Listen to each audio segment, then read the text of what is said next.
Bienvenidos a un nuevo episodio de La Cueva de Mou. Volvemos, segunda temporada. Hemos cambiado de espacio, hemos cambiado de oficina, hemos cambiado de set, hemos cambiado de todo, hemos cambiado de todo, de iluminación, de colores y aquí vamos. Y aquí estamos. Bueno, no nos hemos cambiado nosotros. Nosotros no hemos cambiado, seguimos estamos siendo un poco más grandes. Para desgracia probablemente de la audiencia, ¿no? de la millonaria audiencia que nos pueda seguir. Pero bueno, aquí estamos. Empezamos nueva temporada, empezamos además con aniversario de Incógnito. Quinto aniversario. Quinto aniversario. ¿Quién lo diría? ¿Quién lo diría? Sí, no sé si será alguno de tus mentores de cabecera del mundo de los negocios que decía, o alguna vez que tú me has dicho muchas veces, normalmente los proyectos, todo proyecto nuevo tiene su límite o digamos su barrera crítica al tercer año. Y que la gran mayoría de las startups y proyectos de nueva creación tienen ahí ese... Hombre, que se quedan ahí en el... Como dice nuestro consejero Diego, rentabilidades pasadas no aseguran rentabilidades futuras. Pero bueno, sí, yo creo que 3 años es el momento donde la mayor parte de las empresas no lo consiguen. Nosotros llevamos 5. Esto no asegura que vayamos a estar aquí dentro de otros 5 años, pero bueno, que nos quiten lo bailado.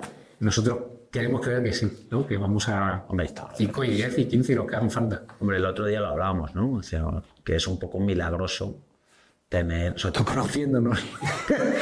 Joder. No, hombre, que es un poco milagroso haber construido una pequeña empresa, ¿no? En las circunstancias en las que se crea Incógnito, que cuando empezabas tú en medio de una pandemia global que no se conocía en cientos de años, seguramente, por lo menos en 100 años, seguro que no había habido nada parecido. Pues es que, de hecho, a mí lo que me gustaría era que con en esta ocasión hiciéramos un poquito de memoria, no quiero ponerme nostálgico porque tampoco se trata de eso. De hecho, mi sensación es que no han pasado 5 años.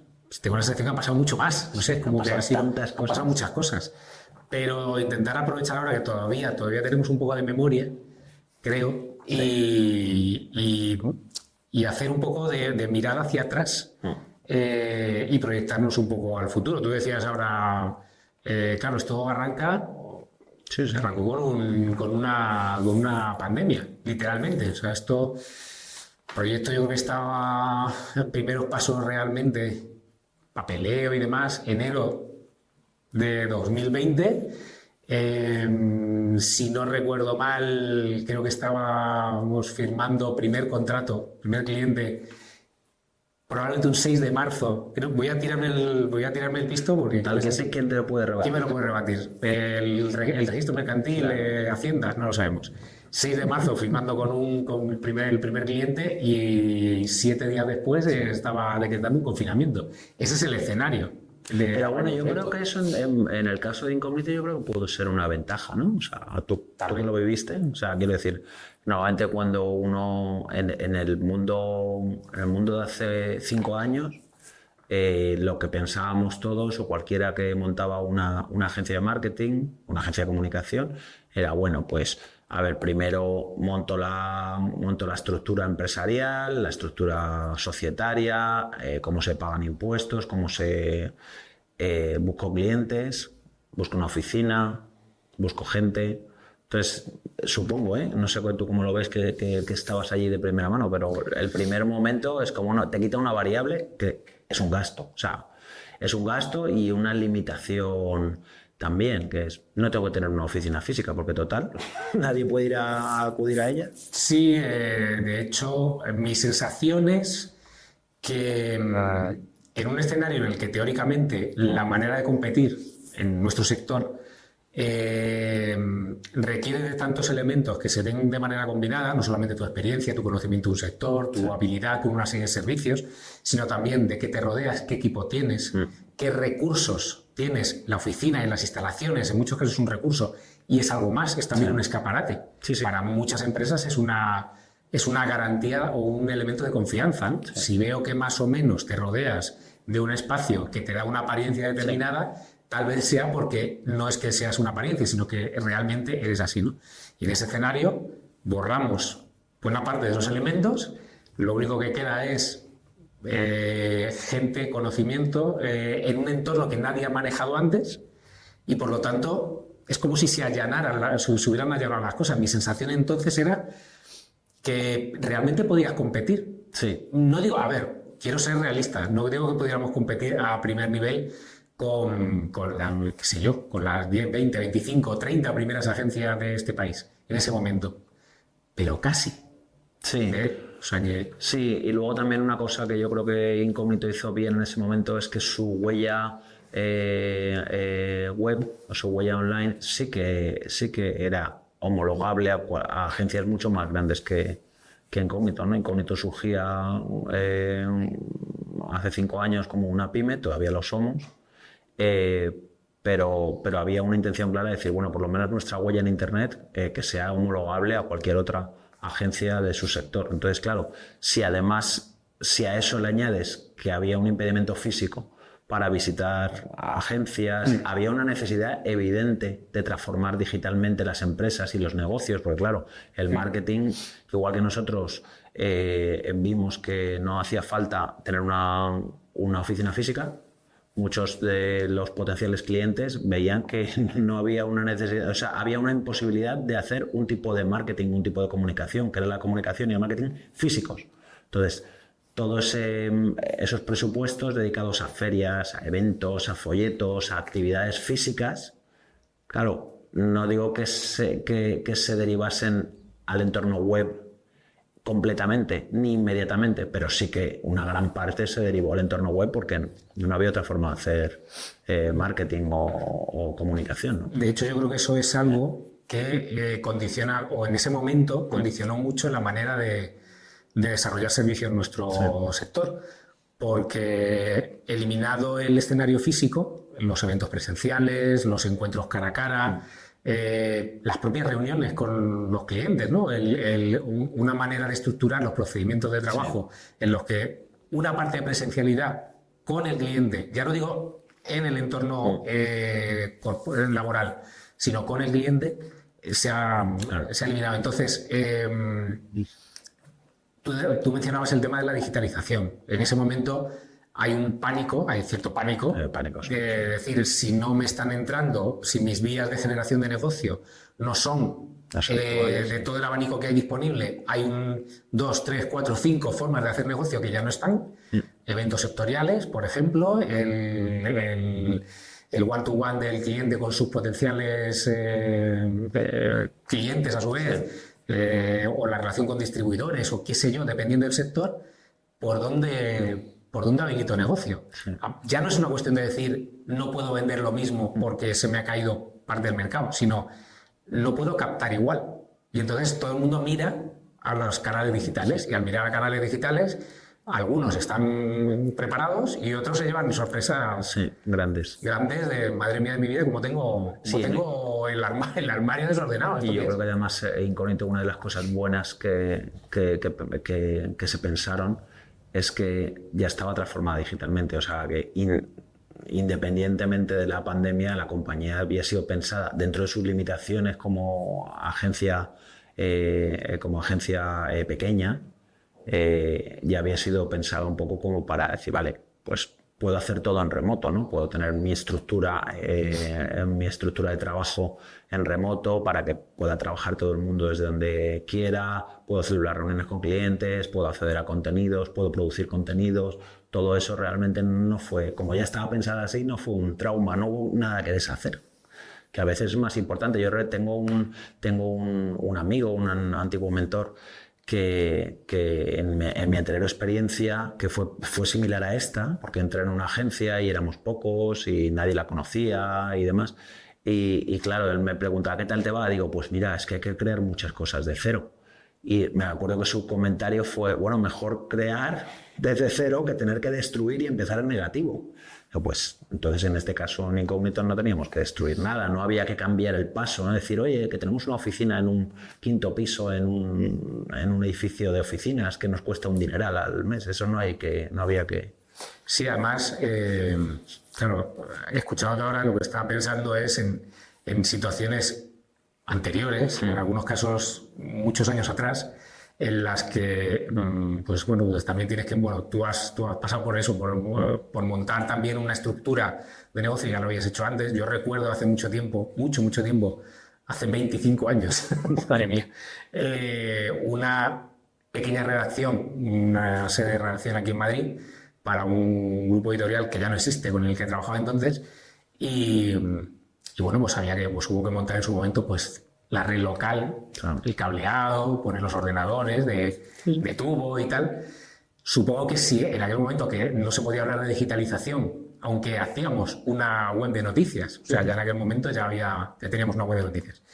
Pero si posteriormente se hubiera habido que empezar a meter elementos de digitalización de procesos, qué sé yo, un entorno para gestión de reuniones, factura, videoconferencia, gestión del trabajo de los empleados y demás, habría sido un dolor. Porque al haber ya haber procesos previos establecidos y a los que te acomodas y con los que la gente se acostumbra, a veces de manera tan rudimentaria como el hecho de decir, es que yo todas las cosas las anoto en un papel, las llevo en un cuaderno. Ya tienes un elemento de resistencia, pero cuando no tienes nada, te puedes permitir, o sea, no el lujo, pero te puedes permitir decir, vamos a pensar esto de manera que, utilizando herramientas puramente digitales, pueda generar un entorno que pueda escalar. Que pueda decir, bueno, puedo afrontar lo que viene del futuro porque mi punto de partida no está sujeto a nada físico. O sea, que ese era un poco el escenario que teníamos en aquel momento. No sé, a veces pienso un poco cómo era en aquel inicio, incluso, trabajar sin equipo.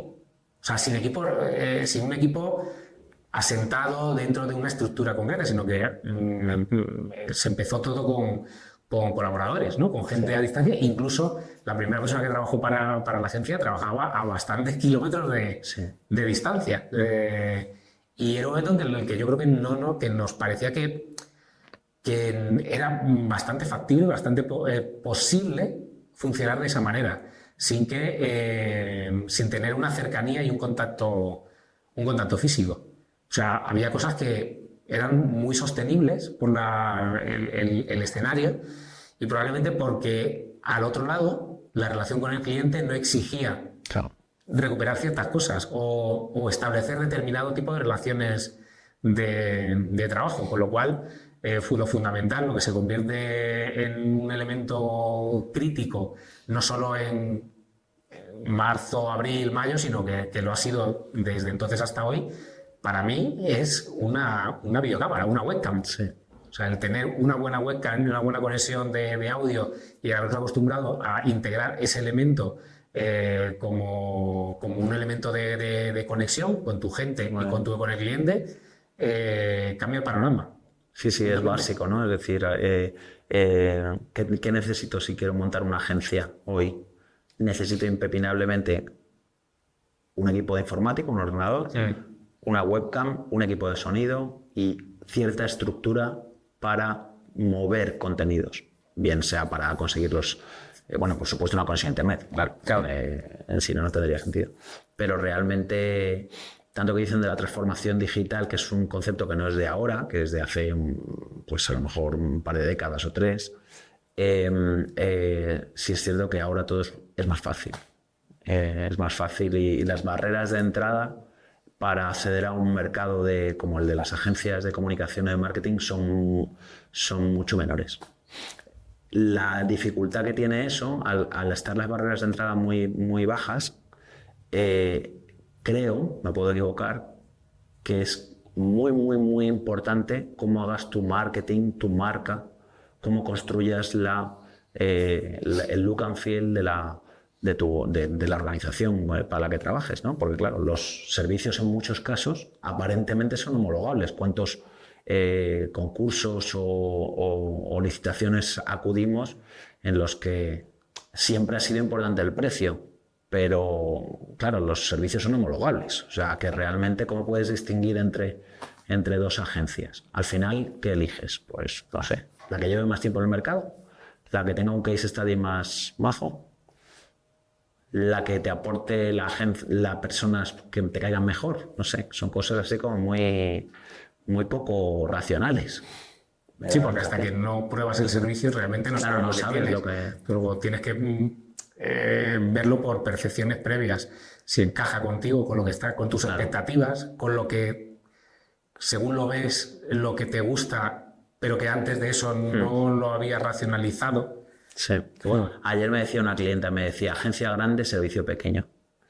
Pero claro, eso es lo que ella ya sabe o siente de su experiencia trabajando en el sector, ¿no? Pero la frase es buena. Agencia grande, servicio pequeño. No sé si será en todos los casos así. Bueno, por lo menos es para pensarse si en el momento que tú creces, cuál es el tipo de relación que pueden mantener con los clientes, Sí. ¿no? A partir de qué punto hay un cambio o se puede producir un cambio en el que... Una desconexión. Sí. A mí me dan... bueno, ya claro, trabajamos juntos desde hace unos cuantos años ya. A mí es una de las cosas que más me preocupan del crecimiento. Creo que es inevitable, o sea, que si las agencias queremos sobrevivir y perdurar en el tiempo, y también que nuestras formas de actuar y de hacer las cosas se acerquen o ayuden a conformar el estándar del sector, eso es nuestra aspiración, por lo menos la mía a nivel profesional. A mí lo que me preocupa es... Y si crezco y me desconexiono y me desconecto de mis clientes, realmente es lo que me preocupa. Y es algo que vives cuando estás en entornos de agencias muy grandes, que a veces te desconectas. O a lo peor, eventualmente desconectas. Llega un punto que haces clic y todos son... Vamos a hacer esta campaña que nos van a dar un premio, o que se lo van a dar al cliente, ¿qué más da el largo plazo? O vamos a hacer esto porque nos da dinero, ¿qué más da el cliente? Y eso es algo que nos debería preocupar a todos.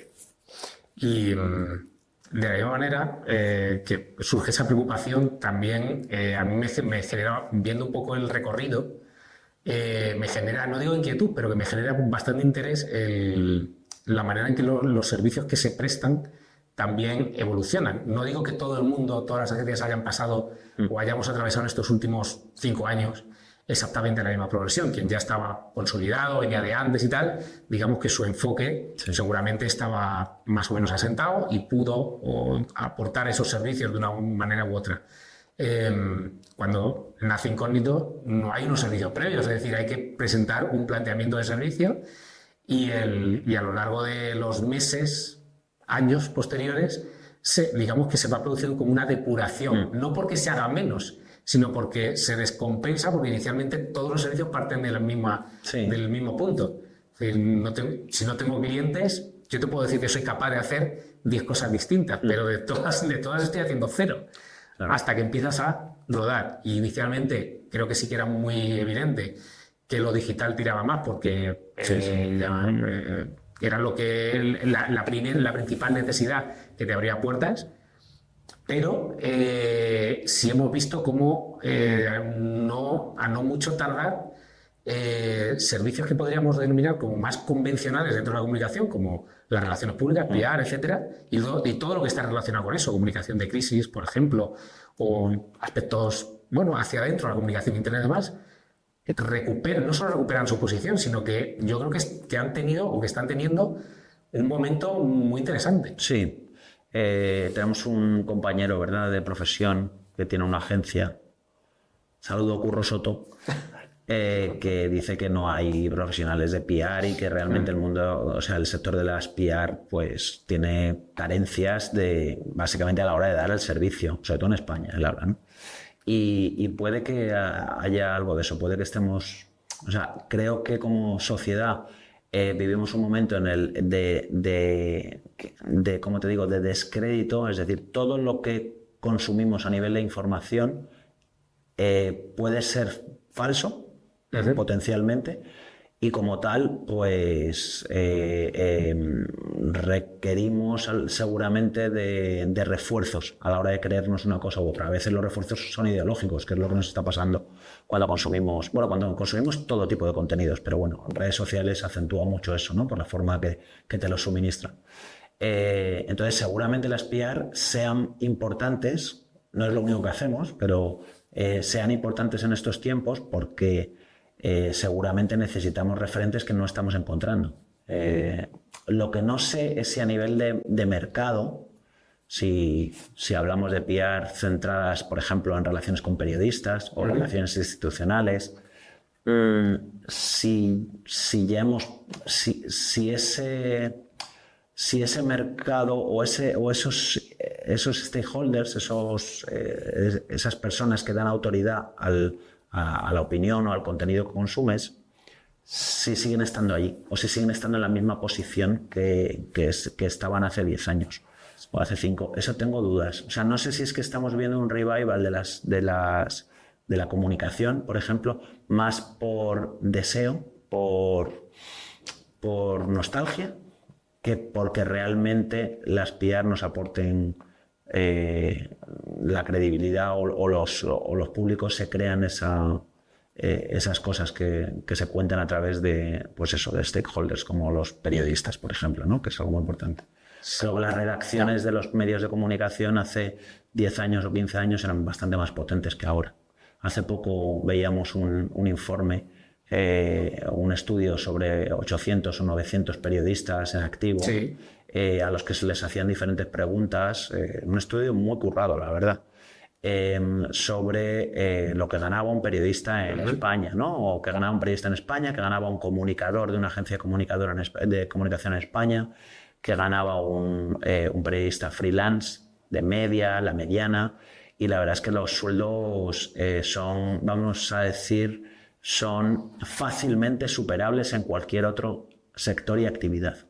O sea, una persona que tiene una licenciatura universitaria, que ahora no te asegura nada, pero bueno, que la tiene, que seguramente maneja varios idiomas y que es capaz de trabajar bajo presión, podría ganar más dinero haciendo cualquier otra cosa que no fuese periodismo. Entonces, el resultado de eso, ¿te da más credibilidad que hace 10 años o hace 15 años? No lo sé. Bueno, también al margen de ese, o sea, en paralelo a esa inestabilidad y esas dudas, también tengo una sensación extraña con la evolución del sector periodístico, porque justo antes de la pandemia parece que todo el mundo tenía claro que ya se había producido el vuelco. Los medios convencionales van cuesta abajo sin frenos y tienen que desarrollarse un modelo nuevo rentable que permita mantener la profesión, los canales, y posteriormente se ha producido el descarrilamiento, o sea, se ha confirmado el descarrilamiento del soporte, quizás del soporte papel. Está ahí, sigue teniendo su prestigio, pero digamos que tengo la sensación de que se ha superado. Pero no ha habido no tengo la sensación de que haya habido un allanamiento con una pisonadora del sector de aquí no va a quedar nada y aquí están los nuevos modelos de negocio en torno a la comunicación, sino que se mantienen muchos elementos de lo que había antes, pese al cambio traumático, del cambio crítico que se han producido. No da la sensación de que el sector periodístico, hablamos de los medios de comunicación, haya sido sustituido por nada más. O sea, a nivel de ingresos publicitarios, sí. Las redes sociales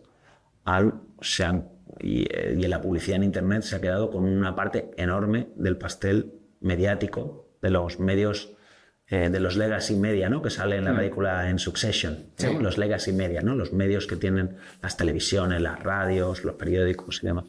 Entonces, pero no da la sensación de que a nivel profesional o de generación de contenidos, generación de información, vamos a llamar información, o sea, algo que informa, no que simplemente entretiene, no da la sensación de que nada haya tomado el papel del papel, sí, por hacer la coña.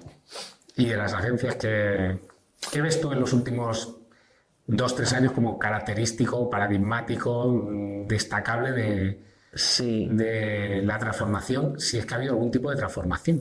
sí, yo creo que sí ha habido alguna transformación. Creo que se intuye, porque claro, cuando no estás dentro de las agencias, no conoces su realidad, ¿no? Pero se intuye que las agencias que están consiguiendo integrar sus capacidades de generación de contenidos más allá del Word están teniendo más éxito.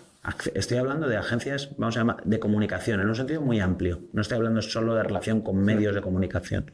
Entonces, a mí me parece que las agencias que están siendo capaces de generar comunicación o de hacer comunicación en múltiples formatos y estilos están teniendo más éxito. Pero claro, no estoy dentro, pero es lo que veo desde fuera, ¿no? En nuestro caso, por ejemplo, yo creo que parte del crecimiento que hemos tenido, dentro de nuestras posibilidades que son modestas, viene normalmente cuando acuden a nosotros clientes que nos piden más de un servicio, que nos piden que integremos en diferentes formatos y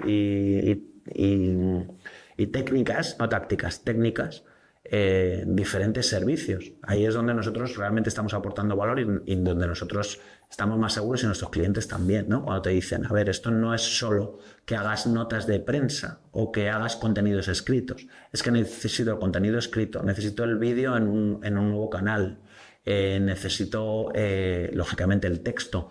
Necesito analizar eso una vez que lo pongamos en internet, qué contenidos genera. Necesito la creatividad. Entonces yo creo que van a ir por ahí los tiros. Pero claro, ¿quién soy yo? ¿No? ¿Quiénes somos nosotros? Creo que las agencias de comunicación tienen un gran futuro por delante, pero seguramente sea más importante su capacidad para vertebrarse y para encontrar diferentes formas de comunicar el mismo contenido, de comunicar la información o el contenido. Hay quien te diría que no, que aquí la carrera es comprar muchas agencias y cuantas más grande mejor. Hay una carrera hacia el tamaño. Parece que el tamaño importa. A los que saben de dinero, no de agencias, de dinero, parece que el tamaño importa. Y no es nada raro. Pasa en el sector del turismo, pasa en el sector de la industria, pasa en todos los sectores, ¿no? Pero eso en el sector de los medios. Probablemente va más allá incluso de decir, con un tamaño más grande puedo economizar o en diferentes áreas. Sí, no sé si es esto o porque puedo compensar los vaivenes de la economía ¿no? de la propia transformación del sector. No lo sé. Yo tengo serias dudas. O sea, yo en mi experiencia previa, que asistí a diferentes procesos de fusiones y de adquisiciones, digo asistí, no participé, que quede claro. La mayoría fracasan. O sea, todos son ventajas. Uy, he comprado una agencia que es parecida a mí, no, que es complementaria a mí. Y la marca es verde y mi marca es amarilla. Y la miras dentro de 2 años y dentro de 2 años una de las dos agencias normalmente ha desaparecido y la facturación no se ha duplicado. La facturación ha crecido un 20%. Y dices, bueno, pues si empiezas a hacer cálculos financieros, pues seguramente a lo mejor los cálculos no son financieros, son la capacidad que has tenido al hacer esa adquisición o esa fusión, la capacidad que tienes para expulsar a tus competidores. Hoy nos desayunábamos con una noticia de una consultora británica que el titular era X consultora pierde X% de su negocio con la salida de uno de sus socios más carismáticos y parte del equipo. Bueno, esto está inventado, es un negocio de personas. Entonces, pues bueno, tienes que hacer esfuerzos en marketing, tienes que hacer esfuerzos para construir la marca, pero al final son seres humanos, de momento, los que sustentan el negocio. Entonces tienes que invertir en ellos y son ellos la base de todo. ¿Y tú qué crees que, si tuvieras que seleccionar 1, 2, 3 cosas, no te digo que tengan que ser 3 necesariamente, pero que haciendo un poco de recapitulación dijeras, joder, esto parecía que sí que iba a cambiar o que iba a ser un elemento característico de este periodo en el que entrábamos y tal, y luego no ha sido para tanto. ¿Hay alguna cosa que dirías, esto? Bueno, a mí me sorprende, no sé si es esto lo que me estabas preguntando, pero a mí me sorprende la velocidad con que hemos vuelto al periodo prepandémico. Sí, es esto, entre otras cosas. Eso es lo que más me sorprende, porque creo, como te decía antes, que aunque hayan pasado 5 años y nos dé la sensación de que estamos igual que estábamos, no es cierto. Hemos cambiado en todo, en comportamientos, en referentes, en influyentes, en velocidad a la hora de tomar decisiones. Hace 4 meses, si te comprabas un Tesla, lo sé de primera mano, si te comprabas un Tesla, se te acercaban y decían, coño, te has comprado un Tesla, a medias entre, estás loco y que guay. Ahora tienes un coche de una marca próxima al nazismo. Eso, ¿no? Hoy hemos visto un anuncio hace poco relativo a eso, ¿no? Que estaba viendo en las marquesinas, ¿no? Entonces, bueno. A mí, pues mira, tomando o siguiendo el hilo de que ya sabéis que estáis con eso, a mí me llama la atención el que, y esto probablemente mucha gente me diría, no, es que eso que estás diciendo no ha pasado. Creo que la famosa era del propósito corporativo no es tanto como parecía. Es decir, era mucho más endeble de lo que se nos vendía. Justo antes de 2020, hay el mayor lobby de empresas del mundo, lanzaba un comunicado, como un statement, trasladando que por encima de los beneficios económicos, del reparto del dividendo al accionista, tenía que estar la generación de un valor a la sociedad, todo una cosa muy, muy solemne, muy llamativa, que parecía que quería trasladar que, a pesar de que esa organización lo que defendía era los intereses de grandes multinacionales y grandes campeones industriales y sectoriales, por encima de todo eso, dado la repercusión y el impacto que tenía en el cliente final, en el usuario, los grandes públicos, el comportamiento y la ética de las organizaciones, había que poner el propósito corporativo por delante, porque era la única manera de que un negocio pudiera ser rentable y sostenible en el tiempo, en el momento en el que estamos. Con una pandemia pasada,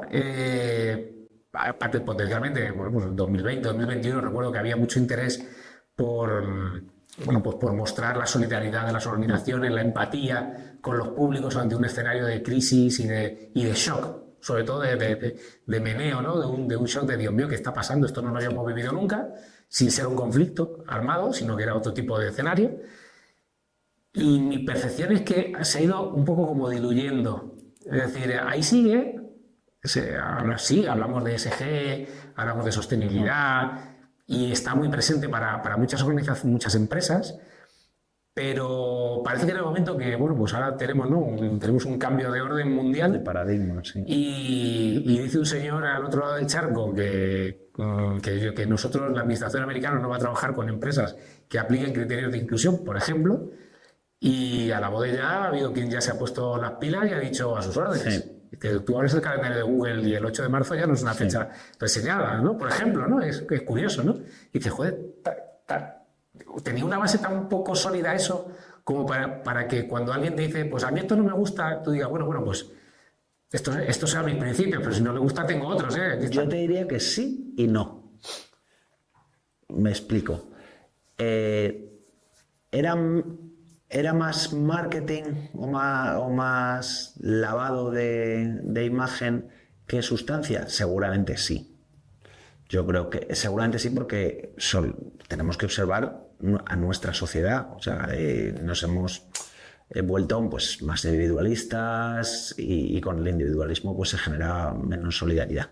Y luego ya cada uno elegimos nuestro propósito, ¿no? Sí. Yo soy yo mismo, con mis circunstancias, yo solo, y mi propósito es este, ¿vale? Pero eso no quiere decir que estés en una sociedad en la que se compartan esos propósitos, ¿no? Que sean compartidos. No son propósitos compartidos, son propósitos individuales. Entonces, seguramente sí había más lavado de imagen en ese proceso. Esa es la parte, digamos, que sí, que te doy la razón. Pero no creo que estemos igual que hace 10 años o que hace 20, como la sensación que tenemos en este preciso momento de cambio o de meneo, como has dicho tú. Porque las sociedades se mueven. Entonces, la sociedad hace 30 años ya no existe. Podemos volver, ¿no? Es como las sombreras. Sí, pues oye, pues pueden volver las sombreras, pero no serán exactamente iguales. ¿Sabes? Podemos, ¿no? Ahora parece que, ¿no? Pues, oye, los años 90 molaban. Pues sí, tal. Mi hija de 15 años, ¿no? Nirvana, que me encantan las sudaderas de Nirvana, papá. Digo, claro, pues estamos en los 90. No estamos en los 90, estamos en 2025, pero venden camisetas de Nirvana en el Primark. Bueno, de hecho, hace no demasiado hubo un concierto se reunió otra vez Nirvana, claro, tocando con artistas más actuales. Y dices, ostras, pero no es Nirvana, Kurt Cobain no está, no, claro, los Foo Fighters, los demás están ya un poco claro, reventados, ¿no? Físicamente no es lo mismo.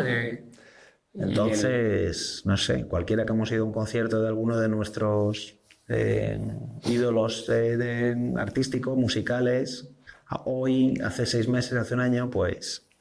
Y luego, otra cosa que creo que... Y fíjate que creo que en este sentido para bien, que parecía que sí, y creo que ha sido y ha sido, de momento, ha sido que no, o por lo menos no era el enfoque, era el metaverso.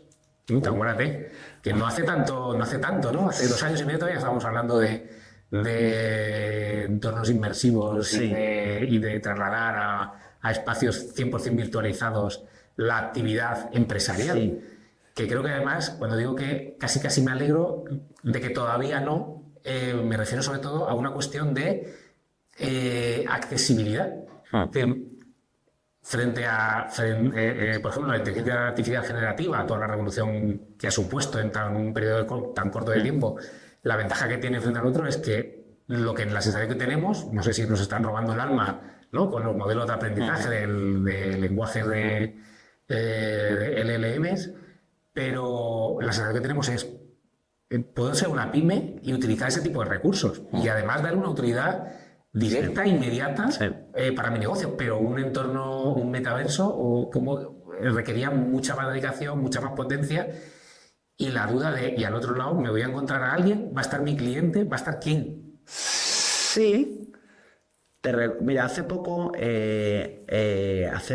veía un vídeo de una persona que ya te caliento la cabeza bastante cuando te hablo de él, que es Rory Sutherland. Sabía yo que Rory Sutherland, que es fantástico. No tiene nada que ver con Donald. No, Rory Sutherland. Entonces él contaba el caso, él es británico, es escocés, contaba el caso de el padre de un amigo suyo, cuyo trabajo era convencer a principios del siglo XX a las personas para que electrificasen su casa. ¿Vale? Hoy es algo absolutamente imprescindible, ¿no? Si no tienes luz en tu casa, si no tienes electricidad en tu casa, o sea, ¿dónde estás viviendo? O sea, ¿dónde te refugias? ¿No? ¿Dónde estás viviendo? ¿Dónde te refugias? ¿Dónde te ocultas? ¿Verdad? Entonces, en 1920 había proto-PRs, proto-marketingianos, proto-qué, tratando de convencer a las personas para que instalasen cableado eléctrico en sus casas para poder ver de noche, para que tuviesen luz en su casa. Y entonces, en este caso, este hombre lo que cuenta es que el padre de su amigo se acercaba en los pueblos donde le había tocado al párroco de una de las localidades que tenía que convencer y le regalaba una botella de whisky a la semana, contarle que en el sermón hablase de las bondades de la electricidad, de electrificar la casa. Me hubiera encantado escuchar un sermón. Claro, ¿Cómo lo metes, no? ¿Cómo lo metes? Bueno, la oración... En 1920 el párroco era uno de los influencers, era uno de los stakeholders de esa comunidad. O sea, lo que quiero decir es que a mí el Metaverso me parece raro. Tenemos amigos que lo utilizan intensamente, bien para crear, bien para entretenerse. Tiene ciertas, evidentemente en el ámbito del entretenimiento puede que tenga ciertas, puede tener ventajas. Pero claro, creo que estamos en 1920. Es decir, todavía hay que convencernos con una botella de whisky de que hay que electrificar nuestra casa. Creo que estamos ahí. No sé si llegaremos al final del metaverso. Yo sospecho que sí, me temo que sí. No sé, de todas maneras habrá que ver, ¿no? Bueno, hacia dónde nos movemos. Hay cosas que parece que por las que no pasa el tiempo. No quiero abrir debates ahora que en el fondo a veces que me aburren un poco, como las notas de prensa, sí o no. A ver, qué pereza. Qué pereza, perezón tremendo. Es decir, hacemos, sí. Hay mucha gente a la que todavía le son muy útiles. Parece que sí. Pues ya está. Yo no me cuestiono tanto eso u otro tipo de cosas, pero bueno, hay cosas que parece que por las que no pasa el tiempo, ¿no? No sé, mira, respecto a lo de las notas de prensa, me pregunto si aplicando marketing del comportamiento, que a veces hablamos mucho del marketing del comportamiento nosotros. Gracias, Diego Valero. Hablando de marketing de comportamiento, me pregunto si no tuviese que haber una agencia que decidiese, una agencia de comunicación que decidiese decir, a partir de ahora nuestras notas de prensa solo se las vamos a enviar a una pequeña selección de periodistas. No vamos a enviar notas de prensa en una segmentación de 800 contactos o de 700 contactos. Vamos a enviársela a 50 periodistas en España. Claro, tendríamos que tener ahí la complicidad de nuestros clientes. Pero en términos de marketing del comportamiento, de marketing conductual, realmente le aportaríamos valor a lo que estamos comunicando. Si le dijésemos a los periodistas, mira, esta nota de prensa solo la vas a recibir de tu sector, tú. De tus competidores, de los medios económicos, solo tú. De los medios de gran consumo, solo tú. De los medios no sé, estoy un poco pensando en voz alta. No me ha pasado mucho por el cerebro este pensamiento. Me ha pasado alrededor, pero no por el cerebro. Pero ¿por qué no? Bueno...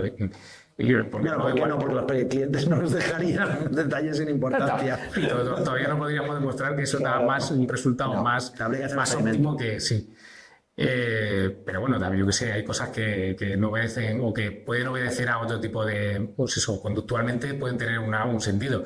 Hace no tanto, recuerdo que hablábamos con un periodista que nos decía, pero ¿por qué no organizan una rueda de prensa o desayuno de prensa los viernes? Que estamos mucho más despejados, que os creéis que estamos ya de fin de semana, y no es verdad. ¿Quieres hacer un saludo a Manuel? No. Muchísimas gracias por ponernos eso encima de la mesa y cuestionarnos cosas que de toda la vida hemos dado por hechas, como son los lunes y los viernes, no se convoca nada. Y quizá no en todos los casos tenga sentido, ¿no? Es decir, pero bueno, hay cosas que nos siguen acompañando, que nos seguimos peleando diciendo el marketing es el que dirige la comunicación o es la comunicación corporativa la que establece la senda por donde debe circular las estrategias de marketing orientadas a la venta y a la promoción y tal. Es decir, aquí seguimos. Quizá hay cosas que han cambiado, evidentemente. Por ejemplo, que estamos aquí sentados ahora mismo. Hace 3 o 4 años, aunque el formato ya estuviera inventado, que tampoco vamos a decir que hemos inventado la rueda, pero no era nada frecuente que nos hubiéramos planteado un formato como este, como parte de la forma de comunicar de una agencia de comunicación. Y menos aún que pudieras, sin ser un estudio de radio o un medio de comunicación que alquila sus herramientas y sus instrumentos, que pudieras incluso generar una vía de servicio con esto, ¿no? Y aquí estamos. O sea que sí que ha habido cambios, sí. Ha habido cositas. Pues no sé qué nos van a dejar los próximos 5 años, por marcarnos una primera fecha, así como para hacer balance. si estaremos entrando por una puerta, como hace un momento, para sentarnos aquí a volver a hablar de lo nuestro y de comunicación y de marketing, o si lo haremos igual en el metaverso. Vete tú a saber si... Nunca lo sabremos. Bueno, sí lo sabremos. Sí, bueno, lo sabremos. Lo único que todavía... No podemos... Yo creo que en muchos casos no podremos imaginarlo. O sea, realmente es una de las mayores limitaciones que... O de las ventajas que tienen los visionarios, ¿no? Que es que se imaginan el futuro. Y muchas veces, y la mayor parte de las veces te equivocas. Claro. A ver. Pero bueno, quien no hace cosas, no se puede... Si no haces cosas no te puedes equivocar. Exacto. No puedes acertar tampoco, pero casi no nos gusta más arriesgarlo. Sí, yo pienso que si no te mueves, retrocedes. No hay quien piensa que si te quedas parado, conservas lo que tienes. Claro, ¿dónde estamos? O sea, hace 5 años no existía Incógnito. Hoy estamos grabando un podcast, emitiendo por YouTube y por otros canales. Yo creo que a nosotros solo nos queda movernos. Si nos movemos, tal vez avancemos, pues lo que está claro es que si nos quedamos parados, retrocedemos. Pues vamos a seguir para adelante. Hasta aquí este arranque de temporada. Vamos a seguir trabajando para tratar de plantear charlas que puedan aportar un poquito. Con que aporten un poquito, una o dos cosas, nos vamos a conformar. Pero bueno, entenderemos que sea alguna más. Así que nada, hasta el próximo episodio. Ya veremos qué nos trae. Ya veremos qué hacemos, ¿no? Sí, y celebraremos cuando toque el siguiente aniversario. Sí, igual tardamos menos en celebrar más cosas, ¿no? Igual deberíamos, no celebrar cada 15 días, pero... Bueno, tenemos unas botellas por ahí. Por lo que pueda pasar, básicamente. Sí, para eso que no tengamos más oportunidad. No. Sí. Hasta aquí entonces, muchas gracias, Jorge. Espero que nos veamos en el siguiente.